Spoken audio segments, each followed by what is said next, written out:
old, I remember sitting down and watching Desperate Housewives with my mother, loving and enjoying every second of it. And yes, I know you might be wondering, Monica, what were you doing watching that? Why did your mother let you do that? Well, first of all, I'm glad she did, because thanks to that fascinating soap opera, I have learned so much about ethics, family values, and how powerful love can be. Watching Desperate Housewives became so important to us.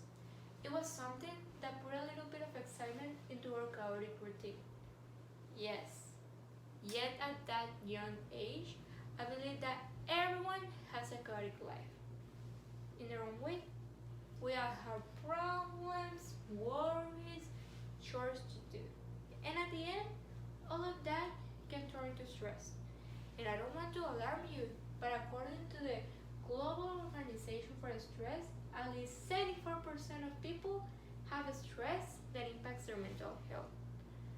Generally speaking, we're talking about depression, anxiety, issues that stop that person from improving. So, if you feel like you're in that situation, or before you get to that point, I invite you to allow yourself half an hour to watch every day an episode of whichever soap opera interests you. For example, if you're into romance, there is Rubí, Corazón Salvaje, Mariela del Barrio, or even there are some that include business aspects into them, like Yo Soy Betty la Fea, or if you prefer the American version, Ugly Betty, Ugly in New York.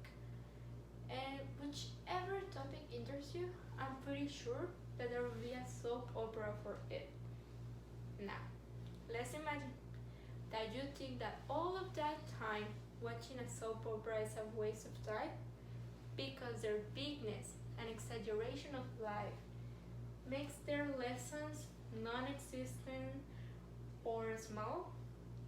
Well, I believe quite the opposite, because soap operas are a reflection of life, just bigger. So there are some lessons to learn from them. And those lessons can be as big and as adventurous as any soap opera storyline. Let's not forget that our life can be filled with as much intensity as it can be. And those stakes can be felt just as dramatic. We cycle through joy and tragedy just like those characters. We fight with demons. We find solutions unexpectedly. And we do it again and again and again. But just like soap operas, we can change the script. Which means we can learn from those characters and craft our own life stories with those lessons. Soap operas teach us to push away any doubt in ourselves. It teaches us to believe in our capacity for adaptability, vulnerability, resilience, and more importantly, it teaches us that there is never too late to change our life story. If you believe there is a way around or through whatever is in front of you, you can overcome any obstacle. And at the end of the day, you become a better person by applying what you have learned